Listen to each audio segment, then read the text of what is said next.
നമസ്കാരം. നമ്മൾ passive voices ആണ് പറഞ്ഞുകൊണ്ടിരുന്നത്. സിമ്പിൾ പ്രസന്റ്, പ്രസന്റ് കണ്ടിന്യൂസ് കഴിഞ്ഞു. പ്രസന്റ് പെർഫെക്റ്റ് ടെൻസ് ആണ് അടുത്തത് പറയാനുള്ളത്. പ്രസന്റ് പെർഫെക്റ്റിന്റെ ആക്റ്റീവ് വോയിസ് ഫോർമാറ്റ് ആണ് അവിടെ കൊടുത്തിരിക്കുന്നത്. Subject plus has or have plus V3 എന്നുള്ളത്. ആ സെന്റൻസിൽ ആ ഫോർമാറ്റ് ഉണ്ടോ എന്നുള്ളത് നമുക്ക് നോക്കാം.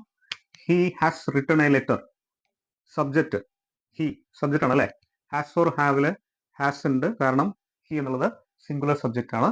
റിട്ടൺ എന്നുള്ള V3 ഫോം ഉണ്ട്. സോ ഇതെന്താണ്, ആക്റ്റീവ് വോയിസിലുള്ള ഫോർമാറ്റ് ആണ്. ഇനി ഓബ്ജക്റ്റ് എടുക്കണം. ഹി ഹാസ് റിട്ടൺ വാട്ട് എന്ന് ചോദിക്കുമ്പോൾ നമുക്ക് ഒരു ഉത്തരം കിട്ടുന്നുണ്ട്. എ ലെറ്റർ ആണ് ഓബ്ജക്റ്റ്. അപ്പോൾ പാസീവ് വോയിസിന്റെ ഫോർമാറ്റിലേക്ക് ഇനി നമുക്ക് മാറ്റുക എന്നുള്ളതേ ഉള്ളൂ. ആദ്യം എഴുതേണ്ടത് ഓബ്ജക്റ്റ് ആണ്. ഓബ്ജക്റ്റ് കിട്ടി. A letter.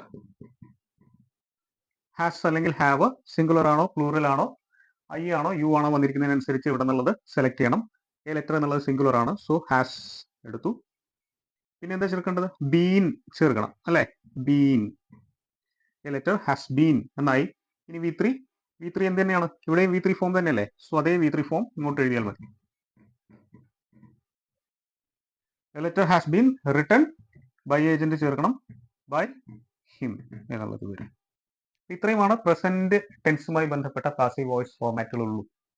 Present perfect continuous ആണ് അടുത്തത്. അതിന് പാസീവ് വോയിസ് ഫോർമാറ്റ് ഇല്ല. പെർഫെക്റ്റ് കണ്ടിന്യൂസ് ടെൻസിന് ഒന്നിനും തന്നെ പാസീവ് വോയിസ് ഫോർമാറ്റ് ഇല്ല. ഇതൊന്നിനും കൂടി ഇല്ല, ഒരു ടെൻസിനും കൂടെ. അത് ഫ്യൂച്ചർ കണ്ടിന്യൂസ് ആണ്. അടുത്തത് പാസ്റ്റ് ടെൻസ് ആണ്. പാസ്റ്റ് ടെൻസിലെ ആദ്യത്തെ simple past. Simple past active voice format എന്ന് പറയുന്നത് സബ്ജക്ട് പ്ലസ് V2 ആണ്. He wrote a letter. So subject ഉണ്ട് ഹി, റൂട്ട് V2 ആണ്. റൈറ്റ് എന്ന വെർബിന്റെ V2 ആണ് റൂട്ട് എന്നുള്ളത്. എ ലെറ്റർ എന്നൊരു സെന്റൻസ്. ഇനി ഇതിന്റെ പാസീവ് എന്തായിരിക്കും? പാസീവ് വോയിസ് ഫോർമാറ്റ് എളുപ്പമാണ്. Object plus was or were plus V3 ആണ്. അങ്ങനെയാണെങ്കിൽ ഈ സെന്റൻസിനെ പാസീവിലേക്ക് മാറ്റുമ്പോൾ എ ലെറ്റർ എന്നുള്ളത് ഓബ്ജക്റ്റ് കിട്ടി. എ ലെറ്റർ വാസ് ഓർ വേറിൽ ഒരെണ്ണം സെലക്ട് ചെയ്യണം. എ ലെറ്റർ എന്നുള്ളത് സിംഗുലർ ആയതുകൊണ്ട് വാസ് എടുത്തു.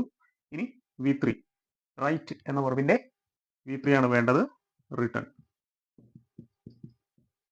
ബൈ ഏജന്റ് കൊടുക്കുക, ബൈ ഹിം.